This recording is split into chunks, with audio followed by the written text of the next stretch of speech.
Hi everyone, good evening. My name is Madam ALICIA. Today, I'm going to talk about vocabulary enhancement. My favorite quote will be from Evelyn Waugh, whereby she says that one forgets words as one forgets names. One's vocabulary needs constant fertilizing or it will die. I think this is a common scenario whereby we and all of us can resonate with.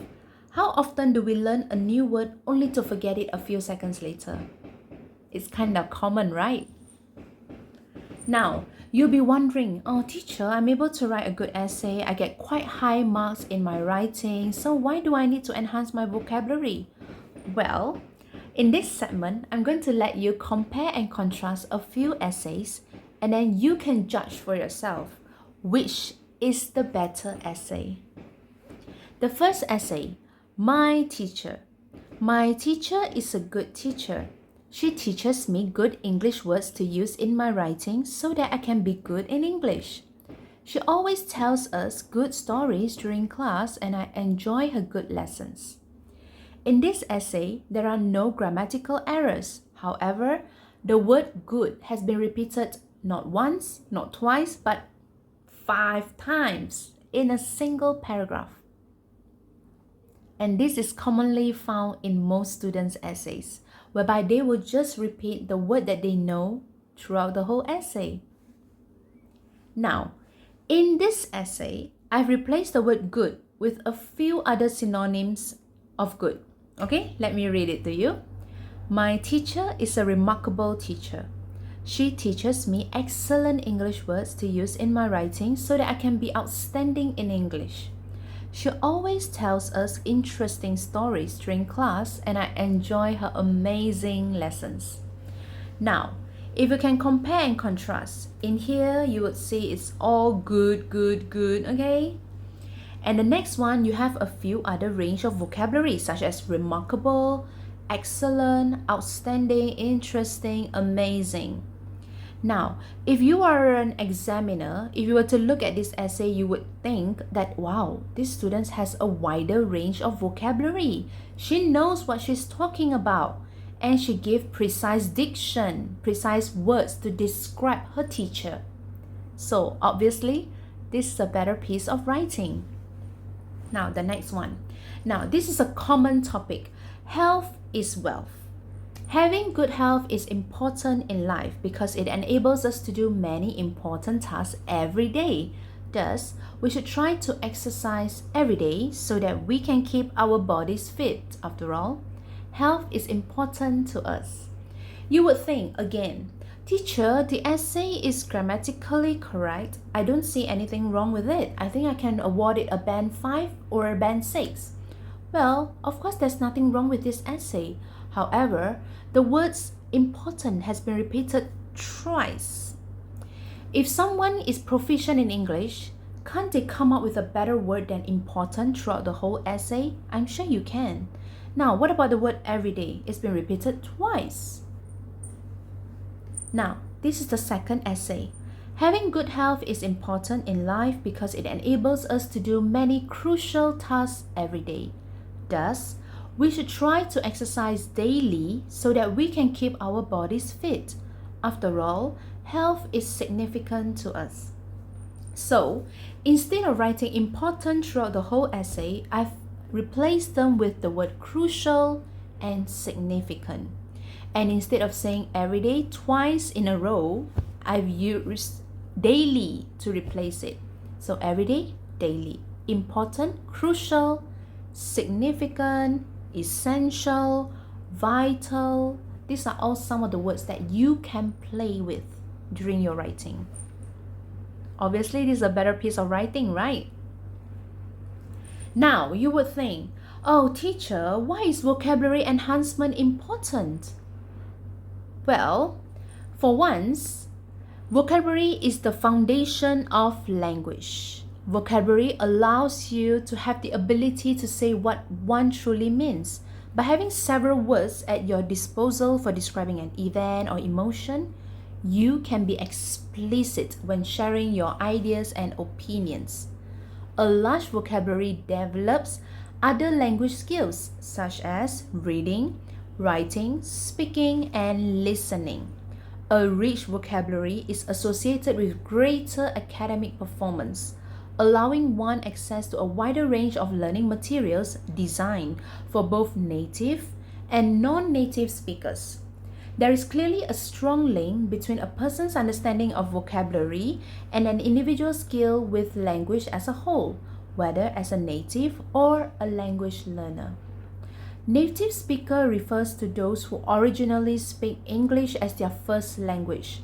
We Malaysians are not native speakers. We don't speak English unless certain families, yes, they do speak English, but in our surrounding we are considered non-native speakers. So as you can see, vocabulary is very crucial in learning a language. It is the foundation of language, and it can enhance your performance in academic achievement. Okay, if you have a wider range of vocabulary, you are able to understand more reading materials that you need to study, thus allowing you to excel better. And if you have higher range of vocabulary, you are better generally in the 4 skills, as in speaking, writing, reading, and listening. That's how important vocabulary is. The next one, how to enhance vocabulary. So as you can see, vocabulary can be enhanced through these 4 skills. The first one would be reading. Okay, reading. What do I mean by reading? Reading can be meant by reading an extensive range of research materials, okay, such as storybooks, magazines, articles, newspapers, reports, storybooks. And as for writing, once you learn all these words, you can apply them to your writing, as in writing your essays, your articles, your reports, your reviews. Okay, it can be anything, even writing poems or song lyrics. The next one, of course, is through listening. I mean, most of us, we occupy our time by listening to music, right? So why not analyze the music and then through their song lyrics, and then you can learn some new words. Okay, and then listening to the song as you sing along, you learn all these new words. And then speaking, sometimes you speak to your friends and then they use this bombastic word or advanced word and you'll be thinking, ooh, what's that word? So that's how you enhance your vocabulary. Okay, next. Do you know each year an estimated of 800 to 1,000 new words are added to English language dictionaries? Well, how many of these new words do you actually know? And in the 20th century alone, more than 90,000 words have been added. 90,000. Now, how many of these new words do you actually know? Okay? It's something that for you to think about. And the next one, do you know 300 to 600 words may be enough if you want to go on a weekend sightseeing trip. To have a conversation, you'll need between 1,000 to 3,000 words. And if you want to speak as fluently as a native, you'll need to learn 10,000 to 15,000 words. How many words of this do you know? If you were to list down all the words that you know, how many words do you actually possess? Are you having 300 to 600 words? Or are you between the range of 1,000 to 3,000? Or do you actually have words between 10,000 to 15,000 words? Something for you to ponder. Now, a recent study cites that most adult native speakers of English have a vocabulary of 20,000 till 35,000 words. How many words do you actually have? Okay, before we move on how we should or how we could enhance our vocabulary, these are some of the new words of 2021 which are added to the dictionaries of 2022. The first word would be cancel culture. I'm sure you've heard of this, right? Lately, our society or netizens, they like to use this word, cancel culture, whereby they just cancel someone if they find that someone is very negative or they don't support whatever that person do, and they just cancel that person out of their entire life. So the whole community would cancel that person and no longer support whatever that person is doing. So that's called cancel culture. And the next one would be wet market.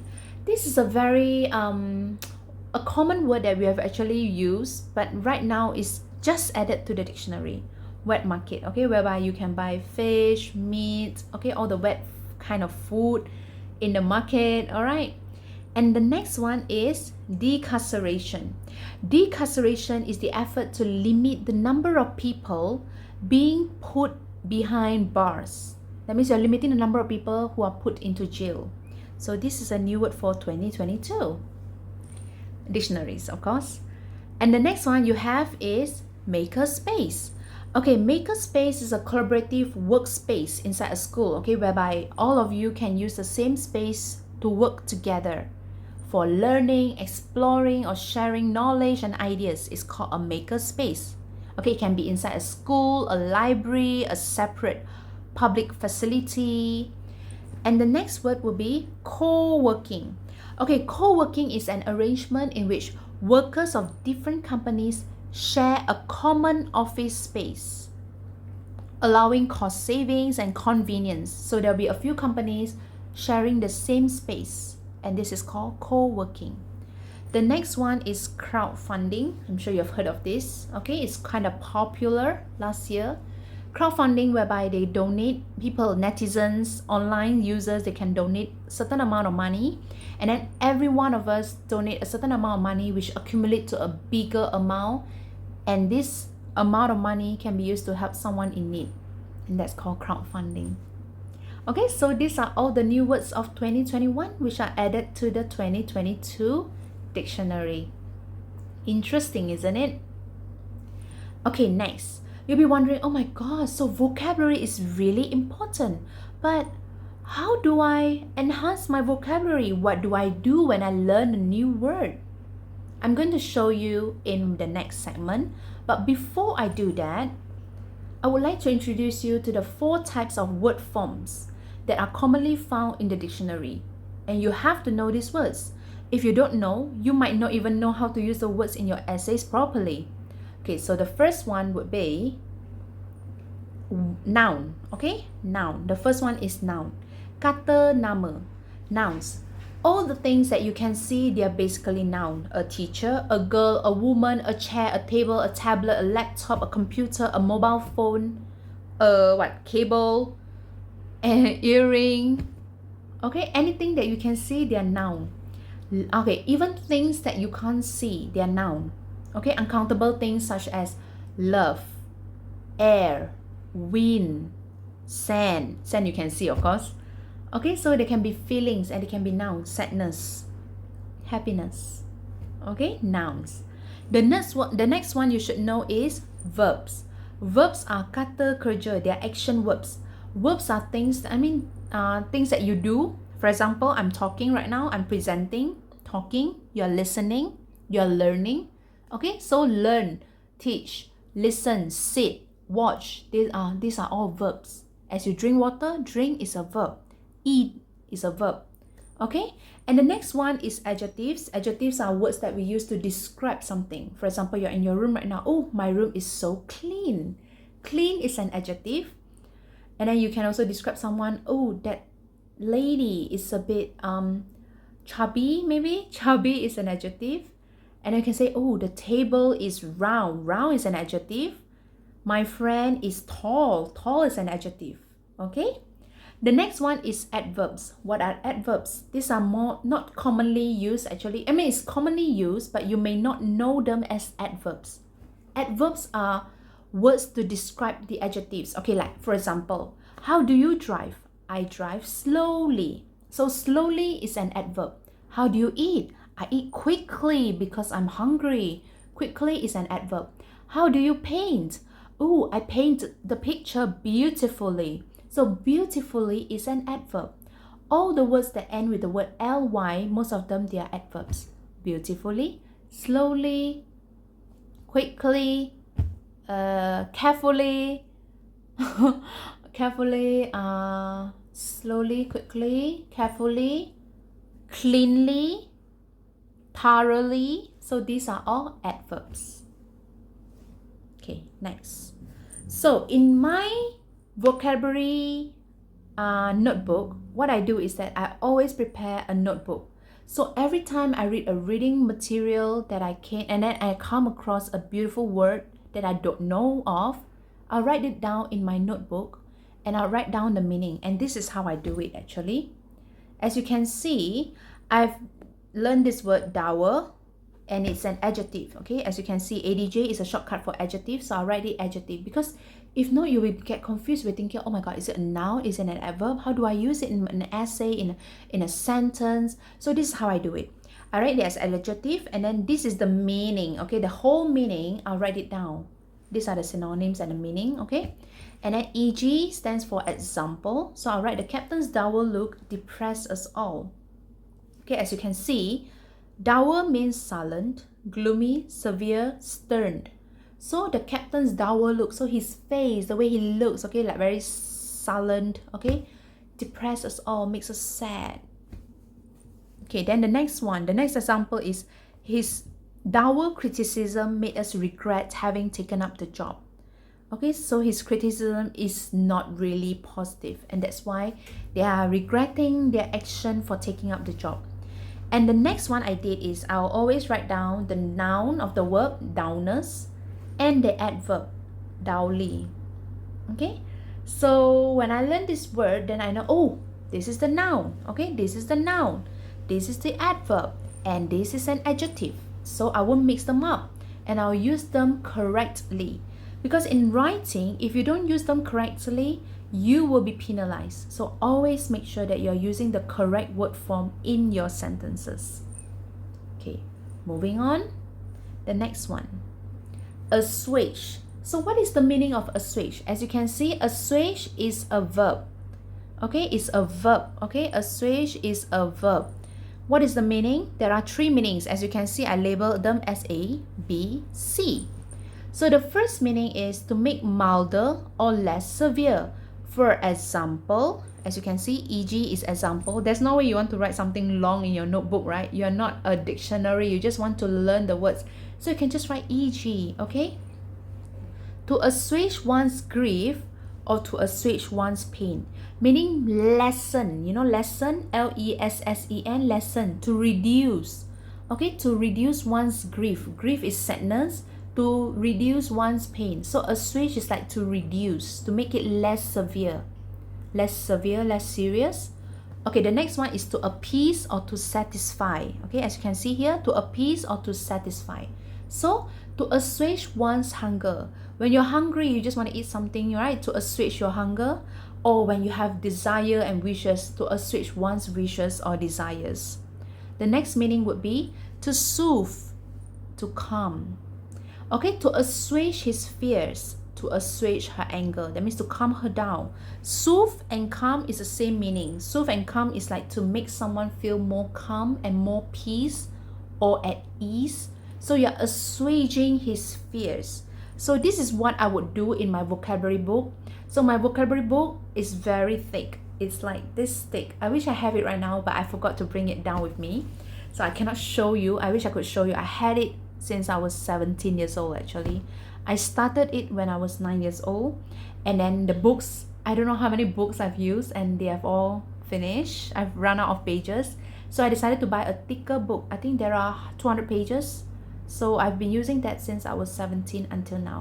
Even until now, if I were to learn a new word, I would write it down in my vocabulary book, and all the beautiful phrases that I learned, I would write it down in my vocabulary book. Every day we are learning. If I can learn new words, why can't you? So, have a vocabulary notebook. You'll not regret it. Okay, next. Okay, how do you find all these synonyms? Very easy.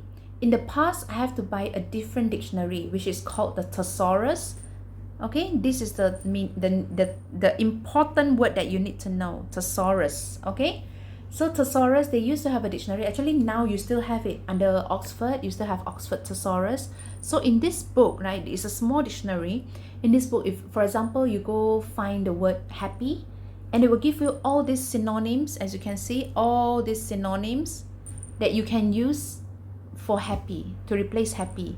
So you have contented, you have content, you have cheerful, you have cheery, merry, joyful, jovial, jolly. Oh, so many.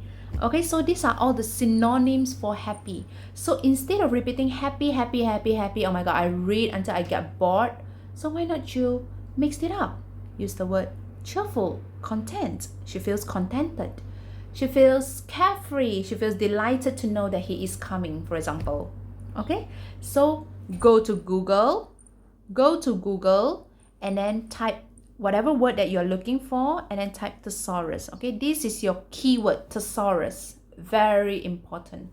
Then you can get all these words that you need. Okay, let me show you another one. Now, for the word set, so I go on set thesaurus, and these are all the words that I get. So you have unhappy, sorrowful, dejected, regretful, depressed, downcast, miserable, downhearted. Oh my god, I could read on and on. Okay, there were so many. And then for scared, you have frightened, afraid, fearful, nervous, panicky, agitated, alarmed, worried, intimidated, terrified, petrified, horrified, panic-stricken. And the list goes on. So as you can see, Thesaurus is a wonderful platform for you to diversify your writing. So instead of writing important every day throughout the whole essay, or sad, happy, good, scared, mix it up. Show the examiner that you have a range of vocabulary, you have a plethora of words to play with. And from there we can see that you are a fluent speaker, a fluent user, a proficient user. Okay, so use thesaurus. Let me repeat again. Thesaurus, okay? This word, very, very important. Remember this word, thesaurus, okay? Thesaurus. Very, very important. Okay, next. Now, this is a writing that I've done, okay? Let me read to you and show to you how important it is to have a diverse range of vocabulary. It was a husky and raspy voice which trembled me. I thought I would not listen to that voice again, and now there he was on the line. His icy laugh echoed off in my room, and I began to shiver in cold sweats. All the horrible things that I tried to block out of my mind came dashing in like a gust of wind, and I squirmed in my seat as I continued listening to the interviewer, asking him some questions.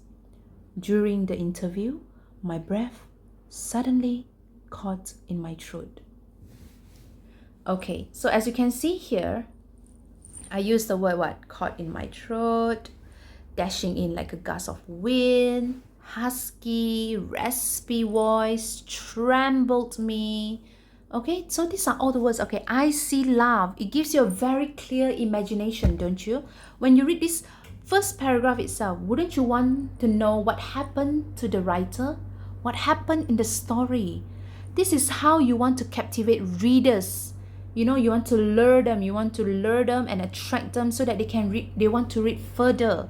And this is what you do by having a diverse range of vocabulary so that you can be precise in your writing. Okay, shiver in cold sweats. Okay, what else? Squirm. Okay, so you can see that the writer is scared. She's squirming. Okay, and my breath suddenly caught in my throat. This is an example of what you can do in your writing when you have a plethora of words to play with. Okay? And with that, thank you. I hope you really enjoy my short and meaningful lesson today. Thank you for staying with me and listening to me. Thank you. Good evening, everyone.